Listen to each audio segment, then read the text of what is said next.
Les sages conseils de cette vieillard d'une soixantaine d'années que j'ai rencontré le 17 février 2025 à l'aéroport international Félix Houphouët-Boigny va changer complètement ta perception de comment devenir riche dans la vie. Le 17 février, moi j'étais à Abidjan depuis plus de 1 mois. Le 17 février, je devais quitter Abidjan pour rentrer à Dakar. Mon vol c'était 12h45. Je suis arrivé à l'aéroport très tôt, 9h comme ça, parce que moi quand je dois voyager, je déteste rater mon vol. Donc j'arrive un peu tôt souvent à l'aéroport. J'ai à faire mes enregistrements, j'ai fait tout ce que je dois faire. Au niveau de salle d'embarquement, il y a un bon resto que tu peux monter. Donc j'ai monté pour acheter, pour manger. Donc j'ai acheté, c'était quoi, sandwich, si je ne me trompe pas, un cappuccino, des trucs comme ça. Et on m'a donné un petit assiette. Je suis venu dans ma table et j'ai trouvé un vieux là-bas d'une soixantaine d'années. Moi je suis très open et j'aime bien apprendre avec les vieux. Et dans les aéroports, souvent tu fais des bons contacts et tout ça. Et c'était le cas avec le vieux. Mais le vieux m'a fait une démonstration de la vie qui m'a vraiment laissé sans mots, sans savoir quoi dire. Là, on commence, je viens mettre mon assiette. Voilà, j'ai commencé à manger. Lui, il a fini de manger. Il a son ordinateur. Je l'ai salué. Bonjour, papa. Voilà, comme à Abidjan, donc je fais semblant, comme si que je suis là. Bonjour, papa. On mange. Je l'ai taquiné comme ça. Il dit, merci beaucoup, tout ça. On commence à discuter. Donc, il me dit, tu es sénégalais? Oui. On commence à parler, tout ça. Et le vieux, voilà, on commence à parler de, tu fais quoi dans la vie? Moi, je dis, je suis jeune entrepreneur. J'essaie de me battre. Je fais ça, je fais ça. Je commence à parler de ce que je fais. Le vieux m'a dit, c'est très bien, félicitations. Dans la vie, il faut être entrepreneur pour réussir, etc. Moi, je suis entrepreneur depuis presque 40 ans parce que depuis 1990, il a travaillé avec les grandes boîtes, etc., etc. Il m'a parlé de, voilà, son cursus très riche. Il a beaucoup de contacts, il connaît beaucoup de grandes personnalités et tout ça. Lorsqu'on a discuté de tout ça, voilà, le courant passe vite fait, hein. Et ensuite, on commence à parler de, il y a quelque chose qu'on a dit qui nous a amené directement sur les entrepreneurs qui prennent le pouvoir, comme Elon Musk, Donald Trump. J'ai commencé à parler des gens intelligents, des gens riches, des gens intelligents, des gens riches. Donc le vieux s'est un peu calmé. Quand on parlait de riches, on parlait d'intelligence. Il n'a pas beaucoup participé, intervenu. Voilà, il ne donne pas beaucoup d'importance quand je parlais de telle personne est riche. Bon, voilà. Et automatiquement, il m'a dit, voici, il y avait une boîte parce que le gars, la dame qui l'avait donné servi à manger, sur son assiette, assiette là, il y a un petit bocal comme ça. C'est pourquoi je prends ce bocal là. Il m'a donné un exemple sur le bocal. Quand il a pris le bocal, c'est là où qui m'a donné vraiment le conseil que j'ai jamais eu en business et dans la vie d'une manière générale. Il m'a dit, regarde, c'est quoi? Je lui ai dit, c'est un pot, c'est un bol. C'était un peu comme ça. Et ok, d'accord. Il m'a dit, si on met ici des outils de travail, les mécaniques, voilà, qui met des tournevis, qui met beaucoup de choses dans cette boîte-là et enfermée. Tu penses comment on peut appeler cette boîte en ce moment-là? Bon, je réfléchis, je dis, tu sais, quand tu es avec des vieux qui sont très âgés, ça arrive à beaucoup de personnes. Quand on te pose même des questions, souvent tu peux savoir la réponse, mais tu hésites parce que tu ne veux pas dire des choses qui sont contraires avec ce qu'il veut te dire et surtout les exemples. J'ai dit, bon, petite boîte à outils. Il m'a dit, oui, exactement, on l'appelle boîte à outils. Il m'a dit que, imaginez, on enlève les outils, on met maintenant des bijoux de femmes, les or, les petits bijoux de diamants, les trucs comme ça à l'intérieur. On appelle comment? Je sais pas, je voulais même dire boîte en or, des trucs comme ça. Il m'a dit, on appelle ça boîte à bijoux. J'ai dit, ok, d'accord, boîte à bijoux. Il m'a dit, imaginez, on enlève maintenant les bijoux et les or qui sont à l'intérieur de cette boîte. On le met ici parce que ici c'est un bon resto. On le met là pour à chaque fois quelqu'un a un lotus, mouchoir à utiliser à la fin, les petits saletés, tu le mets dans cette boîte et tu l'enfermes. On appelle ça comment? Je le regarde, il me dit, on l'appelle poubelle. Je dis oui, mais jusqu'à maintenant, j'arrive pas à comprendre ce que le vieux voulait me dire. Il m'a fait comprendre que cette boîte, en mettant des outils non mécaniques, on l'appelle boîte à outils. En mettant des bijoux, des femmes, etc., etc., on l'appelle boîte à bijoux. Maintenant, si on met des ordures, des saletés, etc.,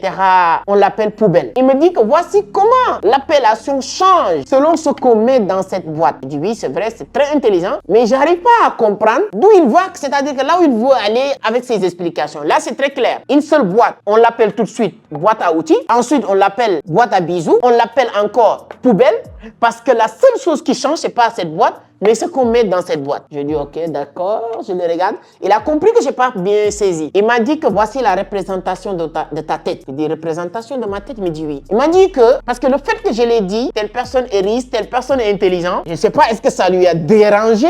Je ne sais pas. Mais il m'a dit que tu appelles telle personne riche, telle personne intelligente, telle personne génie. Je lui dis oui. Il m'a dit voici ta tête. L'appellation que les gens font, ou bien les gens vont faire envers toi, dépend de ce que tu vas mettre dans ta tête. On peut t'appeler le génie, le riche, l'intelligent ou le cancre, ou souvent même certains t'appellent imbécile. Tout ça dépend de ce que tu mets dans ta tête. Alors, ce qu'il voulait me faire comprendre, il me dit que ta tête n'a pas différent avec la tête de Donald Trump ou la tête de certaines personnes que tu viens de citer. La seule chose qui est différente, c'est ce que vous mettez dans vos têtes. Si l'autre met dans sa tête quelque chose qui peut nous permettre de l'appeler, il me dit que tu appelles telle personne riche. Peut-être les multimilliardaires, on peut dire que telle personne pèse tant de milliards, mais il y a beaucoup de personnes qu'on appelle riches dans notre quartier, dans nos communes, dans nos environnements. On ne sait même pas qu'ils sont 100 francs dans leur compte bancaire ou ils sont 1 milliard dans leur compte. Mais le fait qu'ils sont mis dans leur tête des choses qui peuvent permettre les gens de leur appeler des riches, on leur appelle des riches. Les gens aussi mettent dans leur tête des choses qui peuvent nous permettre ou nous pousser de leur appeler l'intelligent ou le génie, on leur appelle l'intelligent ou le génie. Donc la question, si vous voulez être comme ces personnes, si vous voulez devenir ces personnes, si vous voulez qu'on vous appelle comme ces personnes-là, regarde dès maintenant ce que tu mets dans ta tête. Si on ne t'appelle pas comme telle personne ou telle personne, ça ne dépend pas de toi. Ce n'est pas parce que tu n'as pas travaillé, ce n'est pas parce que tu ne le mérites pas, c'est juste parce que tu n'as pas mis ce que ces gens-là ont mis dans leur tête. Et là, j'ai commencé à réaliser, vraiment à comprendre ce que le vieux voulait me dire. C'est-à-dire que j'ai compris qu'il voulait me dire ma perception. Dis-moi, peut-être vous allez le comprendre autrement. Moi, j'avais compris que le vieux voulait me faire comprendre que je n'ai pas besoin d'envier ou dire que telle personne est comme ci et comme ça. Moi, je peux devenir comme cette personne-là si je décide de mettre exactement ce que ces personnes mettent dans leur tête. Donc, pour devenir riche ou devenir pauvre, ça dépend exactement de ce que vous allez mettre à votre tête. Et à la fin, il m'a posé cette fameuse question que je vais vous poser. Qu'est-ce que toi, tu mets dans ta tête? Si on te pose la question brusque comme ça, tu n'es pas préparé. Qu'est-ce que tu es en train de mettre dans ta tête? Est-ce que tu passes tout ton temps à mettre dans ta tête les matchs de Real Madrid, les matchs de Barcelone, les matchs de PSG, etc. uniquement dans ta tête? 80% des informations qui tournent autour de toi, de ton cerveau, tournent autour de ces os-là. Ou bien tu passes énormément de temps à apprendre comment développer des applications, comment devenir un bon informaticien de Web3, un développeur de Web3, comment développer ceci ou cela, comment gagner de l'argent, etc.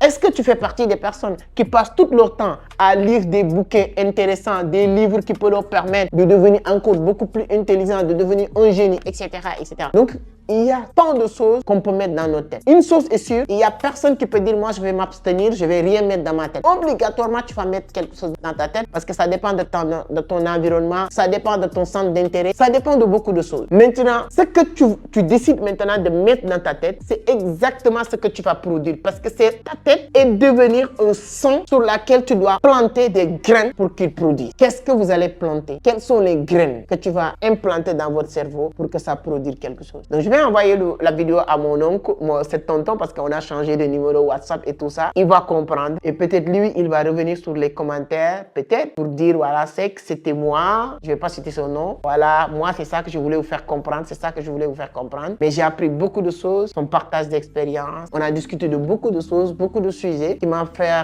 réaliser qu'il y a des choses beaucoup plus importantes qu'on pense. Parce que souvent, on peut se concentrer uniquement sur certaines choses et malheureusement, il y a d'autres choses qui pouvaient être beaucoup plus utiles, beaucoup plus intéressant sur des choses sur laquelle on est en train de concentrer énormément d'énergie et de temps. Est-ce que vous avez compris? Est-ce qu'à travers ça, vous avez compris ou vous pensez qu'on peut changer nos résultats aujourd'hui à travers ce que uniquement nous allons mettre dans notre cerveau? Et voilà, il y a un bon livre qui dit comment l'on pense. Et c'est un très bon livre qui dit vraiment l'importance des pensées, l'importance de travailler sur ton cerveau, sur ton mindset. Ça peut donner des résultats inimaginables. Voilà cette petite, story time que je voulais partager avec vous parce que le vieux m'a vraiment marqué et c'est un grand entrepreneur parce qu'il est entrepreneur depuis plus de 40 ans. Il a travaillé avec beaucoup de grandes institutions, beaucoup de grandes entreprises. Peut-être il va revenir, il va passer sur les commentaires pour réagir. Je vais lui envoyer la vidéo parce que c'est lui qui m'a inspiré, qui m'a motivé à faire cette vidéo. Donc voilà cette petite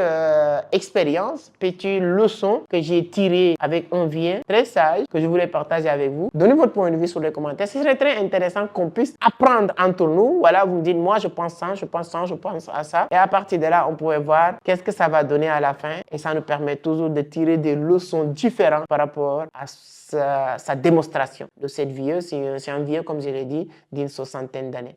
Partagez la vidéo le maximum, voilà, n'hésitez pas à laisser un pouce bleu, mais surtout de donner votre impression, votre point de vue par rapport à ce vieux-là, ce qu'il vient de me partager. Il sera un grand plaisir de vous lire sur les commentaires. Et je pense que ça lui fera plaisir de voir que les gens vont réagir beaucoup sur les commentaires à travers sa démonstration. Peut-être il a d'autres démonstrations qu'il pourra nous partager aussi. Merci beaucoup, à la prochaine. Ciao.